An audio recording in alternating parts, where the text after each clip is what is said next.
I always tell people, I said, tell me your schedule. And they'll go, well, I go to work and I work 9 to 5 and I come home, I'm exhausted. And so, when am I going to start a business? I said, well, what about the other 8-hour shift? Because that's what I did, right? I had to be able to work from 8 to 5 in a normal job. And then I started working as a janitor because I worked my own hours in the middle of the night. But I worked 8 to 5 and literally I'd come home, I'd get a bite to eat, and then I'd start my work at 6 p.m., 6:30 p.m. And I go from 6:30 to 2 a.m. And I'd get another 7-8 hours in. And that's how I built everything in the beginning. That's honestly what's required. And to not do that is to cheat yourself. Because in the end, what we get will never make us happy. I don't care how many stars on your chart, how many Academy Awards, how much money you make. What makes us happy is progress. Progress equals happiness. If you're not growing, you're dying inside. Getting things is not going to make you happy. That's good news in a tough economy. It's a good reminder. It doesn't matter what you get. Doesn't matter whether it be money or opportunity. All those things might excite you for the moment. Even a relationship, as magnificent it may be, might be exciting for a while. But if you don't keep growing, that relationship isn't going to stay exciting. So the secret to real happiness is progress. Progress equals happiness. And if we can make progress on a regular basis, we feel alive. And that's why at the beginning of the year, we get this thing like, okay, I can have this fresh start. I can really do what my soul desires. I could expand. I could grow. I could improve. I could change. Or maybe better than change, I could progress. See, think about that. Progress is an aliveness to it, doesn't it? You don't have to work at changing. People say all the time now, well, I'm working on changing. Don't worry about it.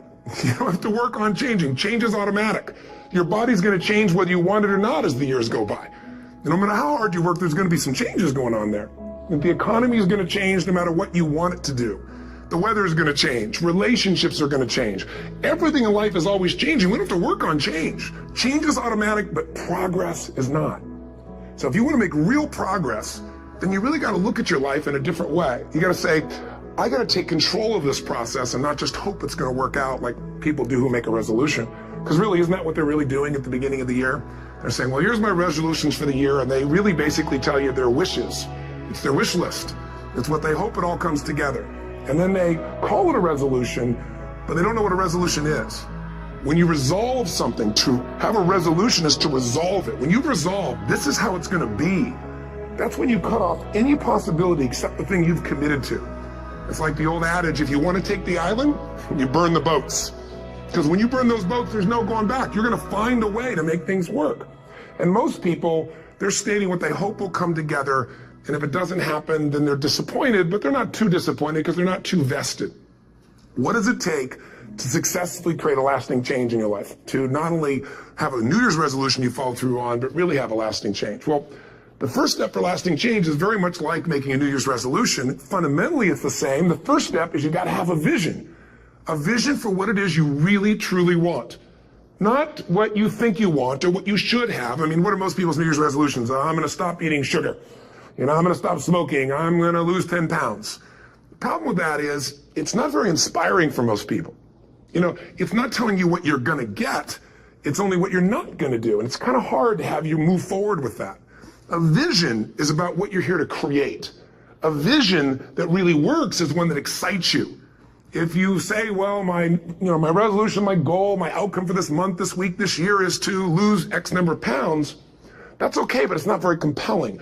It has to be a compelling vision. It's got to have something that has the power to pull you, not something you have to push yourself to do. Those are two different kinds of motivation. Push requires willpower, and willpower never lasts. What will last is pull. Having something so exciting, so attractive, something you desire so much that you have a hard time going to sleep at night and you get so up early in the morning to rock it and take it to the next level. That's what you're looking to create. And that isn't easy to get. But one of the reasons we do seminars and events and we say, why do that? Why not just read a book or something? Is because when you get in an environment where you're with people that are being put in a peak state, like when you're going to a sporting event, if you watch a sporting event at home, it might have a certain level of excitement. But when you're in a stadium with 50,000 people, suddenly it has a whole different level of intensity. And we feel that. And the bottom line of our follow-through comes down to our emotional intensity.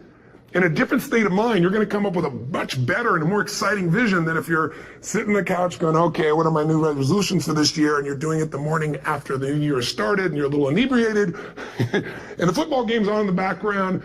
probably not going to have the power of focus there. Probably not going to have the power of the energy to create something that's going to pull you for this year. And you got to do that. So it's got to be a vision that's compelling. Something that you know it's going to be a gift to make sure that it happens. And also, along with that compelling vision, you got to have strong enough reasons that you're going to follow through when the going gets tough. That's one of the biggest things missing for most people. They say, this is what I want to do. It's not very exciting. It's not very compelling. But most importantly, they don't have strong enough reasons to push themselves through what's going to be necessary to get that dream, to get that goal when the inevitable challenges come up, when you're starving, hungry, and you're trying to go on a diet, right? When you got no time and you're stressed out and you haven't worked out still, and that's what you're supposed to do. When the economy gets tight and what you thought you're going to do doesn't work, and so you give up on the goal instead of finding another way to get there. You don't let the fear take you over if you've got strong enough reasons. Those reasons can be positive, or those reasons can also be negative. They can be, if I don't do this, this is going to cost me. And if I do this, this is what I'm going to gain in my life. Reasons come first, answers come second.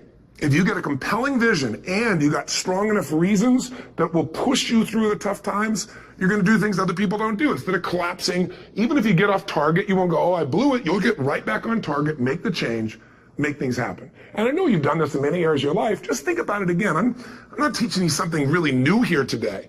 I just want to remind you of what your soul knows. You got to change, you got to improve, and you got to go through a simple process fundamentally to make that progress. First step, vision that's compelling. Second step, make sure that there's strong enough reasons to follow through. Third step, you got to review it and feel it every day. I mean, anything. Have you ever had this happen in your life? Has there been anything in your life that you've ever wanted so badly? You were so desirous of it. You had such a hunger for it that you couldn't stop thinking about it. Could have been a career move, could have been when you were a kid, a car, it could have been a relationship, it could have been anything, but you were obsessed. You wanted to make this happen. You wanted to attract this to your life. You just wanted something. And you didn't even know how to get it. But it was so compelling to you. You kept thinking about it every day, envisioning it, imagining it, feeling it. And then stuff happened. And suddenly you started to attract people or situations to your life, and it just came together. Like, you didn't even have a total plan. It was just that it was so a part of your focus with so much intensity and emotion so often that it sensitized you to notice anything that could get you there. There's a part of your brain called the reticular activating system. For short, we call it the RAS. That part of your brain determines what you notice in the world. And it's really important because when you set a goal, when you get really clear on a vision and there's strong enough reasons and you review it enough and it becomes a part of you, that part of your brain says, anything that relates to this, I need to notice. It's like, did you ever buy a certain kind of car or maybe a certain outfit and suddenly you see that car everywhere or those outfits everywhere?